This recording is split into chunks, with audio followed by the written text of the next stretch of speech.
Good afternoon, everyone, and thank you for being here joining NJ4S for our monthly webinars here in February. Today, we will be discussing the mind heart connection, how stress impacts both mental and heart health. Today, we have Bryan Valdez. Bryan Valdez is a prevention consultant at Prevention Links, serving the NJ4S Union Hub.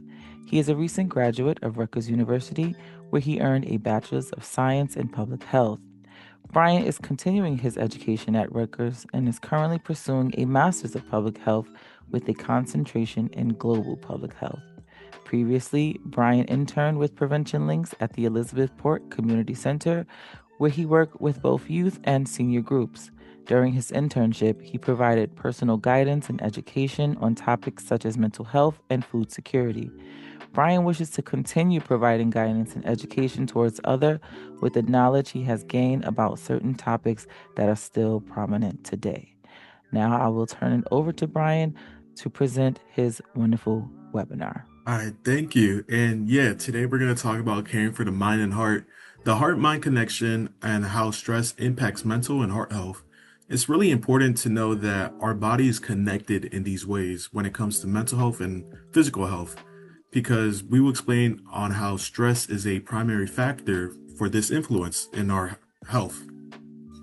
So I would just want you guys to think or just put in the comments, what part of your body do you feel stressed the most? So for me personally, I feel like the most part of my body that I feel stressed the most is my head with the headaches.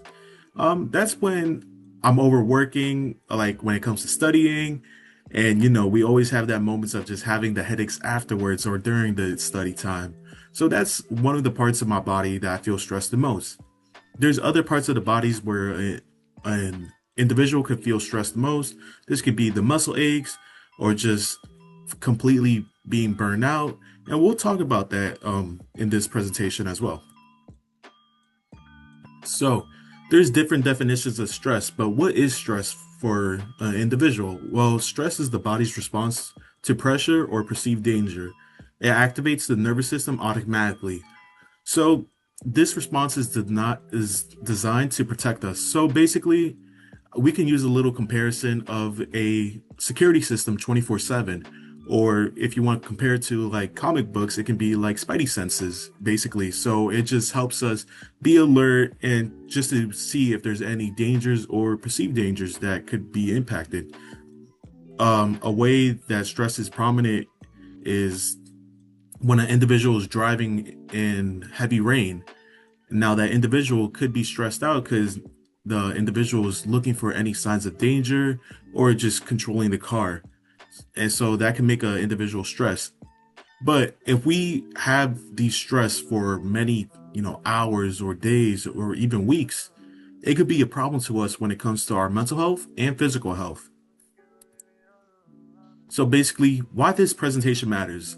So as I was talking about, stress impacts on how we think, feel, and act. Basically, stress is the one who controls our health and controls our choices as well. So we see how long-term stress weakens emotional regulation. So emotional regulation, this could be like an individual who could be possibly depressed or possibly mad. And this weakened emotional regulation makes it difficult for the individual to have certain aspects of emotions to be controlled.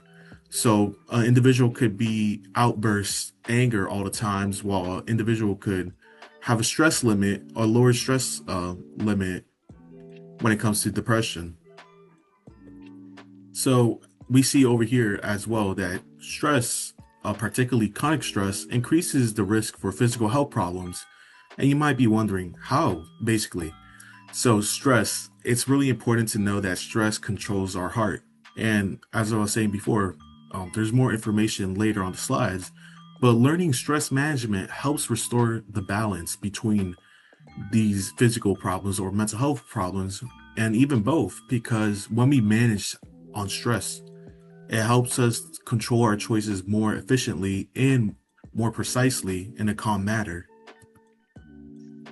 So, as I was referring to back then, the protective system 24/7, that's what we consider the stress cycle. So the first phase is the brain detects a threat. The brain, as I was giving the car example, when it's heavy rain, the brain constantly scans for dangers or pressure. This could be the danger of the car potentially skidding or potential puddles that the individual wants to avoid. Now, the body could react in different ways. We see fight, flee, or freeze being the most ways that the body could react. This could be an individual fleeing the situation. So we'll just still use the example of the car in the heavy rain. The car could just turn around and just go back home to flee any dangers. The individual could just freeze by pulling the car to the side of the road and just stopping there till the rain calms down, or fight. Basically, the individual with the car just goes through the puddles and just goes through the rain just to, make it to another destination. And you can say, oh, wow, this is really good because it helps our body to be, 24/7 alert. But being stuck in survival mode, the brain and the heart doesn't get a break. A great example of this is when you're doing exercise, let's say 5 miles, and you're just tired after that 5 miles. You're getting that rest, you're getting that, breath of fresh air. But if you're constantly running, even you're exhausted, you'll collapse potentially from being overworked too much. And this could be relatable to the brain and the heart because if our brains are overworking ourselves, being stressed, that can put us to emotional exhaustion. And then if our heart is just constantly, with high blood pressure or high, speed rates of the heart, that can cause a physical strain to us and potentially have another health issues as well, or health challenges that some individuals could get from being stuck in survival mode 24/7. So, as I was saying, stress can impact the mind and the heart in different ways. So, we'll talk about the effects on the brain. Basically, it increases anxiety, and an individual could become more irritated to certain things. The irritation could be if, let's say, if I'm irritated and then my friend wants to talk to me, and then I'll probably lash out at my friend saying, "Hey, don't talk to me. I'm not in the mood for this." That could be the connection from stress impact. While anxiety, the individual possibly could be anxious to finish this test after studying for hours. So that could be the anxiety, and weakened focus and memory. We see some individuals who are constantly stressed. They have a weakened focus and memory. So it could be two individuals talking, one individual super stressed out while the other individual is calm. Let's say friend A is the stressed one and friend B is the less stressed one, the calm one. So basically, friend B is saying to friend A, "Hey, do you remember what happened earlier today in the morning?" Friend A, the stressed one, will probably be like, "Oh, honestly, I don't remember or recall any of that happening." And, this could be from overloading your brain from too much work. This could be from studying or just being preoccupied with other stuff as well. And then this can make emotions harder to control. I was using the outburst and the depression emotion as an example because when an individual is depressed, it can make them super, sad to control their emotions in a proper manner because they won't have that calm reaction. Or this could be for the outburst as well. The individual is angry all the times, and just one wrong word could just make him outburst out there. So they don't really have the emotional regulation to control it, compared to other people who are less stressed. They know, okay, yeah, I won't say this to offend the other person, or I won't say this to make the other person have a worse day than me. And then when we see increase risk of depression and burnout, I was referring to the emotional regulation when it comes to depression. We see individuals being overworked and overloaded with stuff that they potentially could become depressed from having to be preoccupied with certain challenges such as school or medical issues. And the burnout that relates to the school as well, because when we talk about a student who's just constantly overworking with no rest, the example of the brain constantly running, it could collapse at any given point. So these risks is really important to know when it talks about the mind. Now, what about the heart? Well, there's different effects on the heart. All these physical effects could be the raises of blood pressure, speeds up heart rate, causes inflammation. So causes inflammation could be the muscle aches. You can feel muscle aches or back aches, and these are related to the stress impacts causing to the heart. And then the reason why I will say raises blood pressure and speed up heart rate is connected because it can increase the risk of heart disease over time. We see some individuals have high blood pressure due to the constant stress of being overworked. We see some individuals working from morning and then all the way to midnight, and then they had to have low sleep just to get to their job. So this increase of heart disease over time could put a toll to the body. And we all know that stress could be one of the main factors to that heart disease over time because just constantly being stuck in survival mode 24/7 could put a pressure to the individual. So, what's the connection between this and why is it called the mind heart connection? Basically, the brain controls the stress response. So, as we were talking about back then, the brain controls our, how we calm down, how we get overworked, or other ways that we can, relax our body. It controls on our stress levels, while the heart responds to the emotional signals. So, when an individual is angry, the heart is responding to that anger.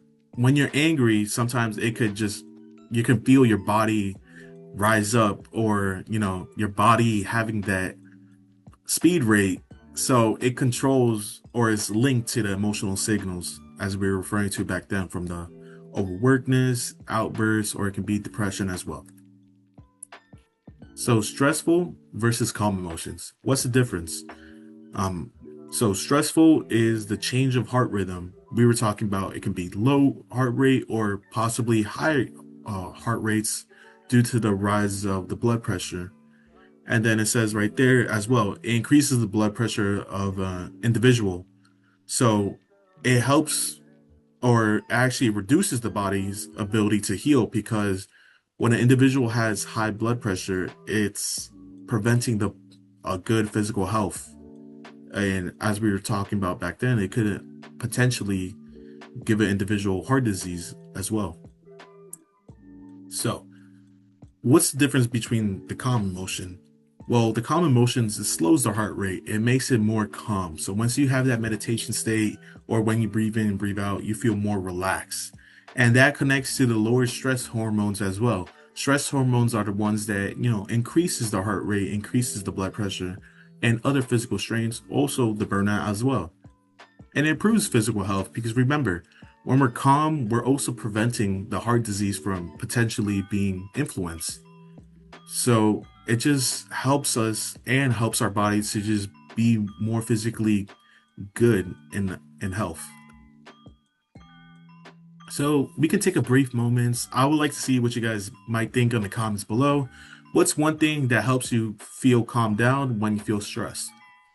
So just take a quick minute to think about that because for me, one thing that helps me calm down when I feel stressed is just music. Music is a way for me to relieve myself from stress or to help myself calm down and just rethink on what choices I have. And there could be other choices for help individuals to have options when it comes to, feeling more relieved. So we're going to talk about the mental and emotional regulation, the your protective system.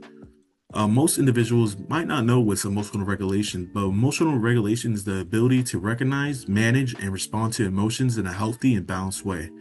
This can be during stressful situations. So basically, keeping your composure in check when there's stressful situations or other type of challenges that an individual might encounter. And this relates to the protective factors. So we see the protective factors right here. Self-awareness, healthy coping skills, emotional expression, and support systems. Each one of these things are protective factors that could be beneficial for the individual. So we see self-awareness. Self-awareness, it could be an individual being self-aware on their emotions, on their stress as well. They acknowledge it. So they say a student, let's use for example, could acknowledge the stress levels that they encountered from, being overworked from school. Okay, so if I'm stressed, what should I do? Well, try find a day or a specific time slot in your day to have a, calm, enjoyable, healthy coping skill, day.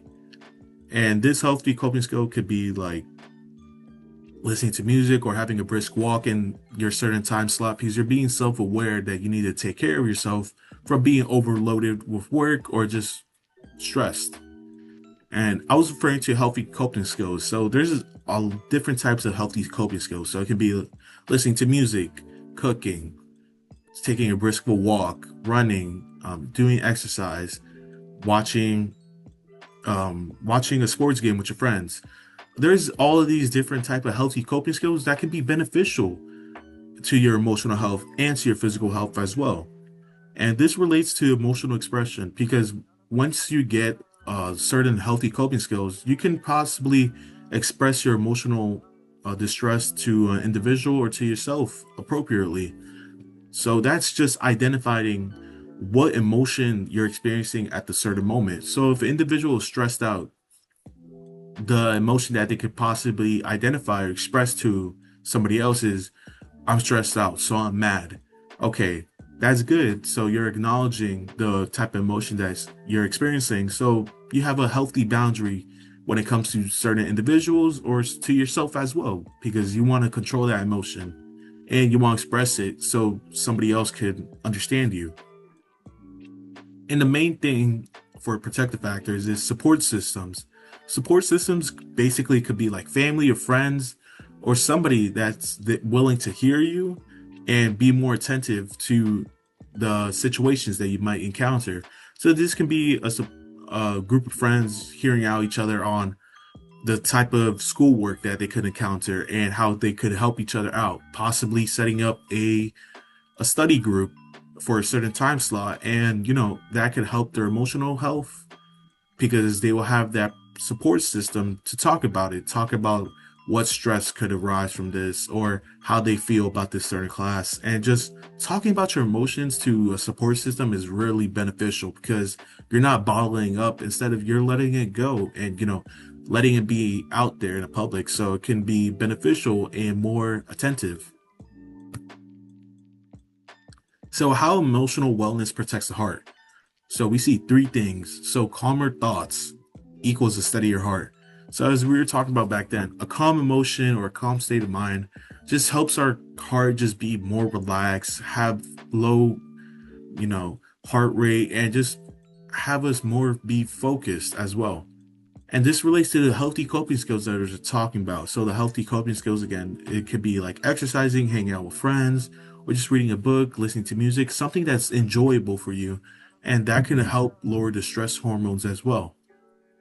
And we were talking about the emotional balance of, you know, having a healthy balance when it comes to your emotion, a strong composure, as I'll call it, from when an individual could be angry, sad, or just experience different types of emotions when they're stressed. Because when you have a calm emotion, it just unlocks a healthier body per se, because you're avoiding your mind and your heart being overworked 24/7. Instead of you're taking a break so your mind and your heart can have that breathing room as well. So these are some other types of tools to reduce stress and protect your heart as well. So we see breathing. So breathing helps us protect our brain and our heart because it just tells us when we slowly breathe, it tells us that we're safe. This is our me time. This is our safe space. This is our, you know, our minute to take a break. So breathing is really beneficial. There's different types of breathing such as box breathing or just doing a slow breathing style as well. And then, as I was referring to back then, naming feelings. Putting emotions into words reduces stress in the body because you're telling others, and the other people might just give advice on you on how to handle these different types of feelings as well, instead of being bottling up and affecting you individually. And then healthy coping. This could, as I was referring to back then, this could be movement, just resting, music, talking, or journaling, and having healthy boundaries. The healthy boundaries is preventing yourself from being overworked. So if you have a bunch of assignments, you gotta have a boundary of, not having to have a great study time, like a study time from, like, let's say a student studying from 12 to 5, possibly got to lower it so you can have that healthy boundary of getting that rest. And stress could connect with the digital stress as well. So we're gonna do like um um an analyzation of how digital stress could affect us as well. So we see how social media can increase stress because an individual is just possibly doing comparison. So we see a bunch of young influencers being out there. So a student could compare to that young influencer saying, "Hey, we're around the same age. How come, he's better than me?" And then this could possibly make the student more anxious on wondering why they're not achieving the same goals. But there's also healthy habits on to controlling this. Following positive content. This is really important because having that positive message every single time you open your phone, it just, provides that breathing room and provides that positivity in your life. Because if you see something positive, you could possibly start your day off good. And then having screen breaks. We see some students always like scrolling at midnight, scrolling in class, or just scrolling 24/7. And this scrolling could take a toll on us because sometimes it can increase our stress when it comes to certain type of news out there, or comparison, and this could increase our anxiety. So having a potential screen break is really beneficial. And logging off when feeling overwhelmed. This could be like if you post something on social media, like saying, "I just watched this movie, it was super good," but then you receive a bunch of hate comments saying, "Nah, it was super bad, you don't know what you're talking about." You can log off when you feel overwhelmed from these hurtful or hateful comments, because it's your phone and you can log off at any single time when you receive anything negative in retrospect. So take a little brief pause on to think, what is one digital habit you could change to reduce stress?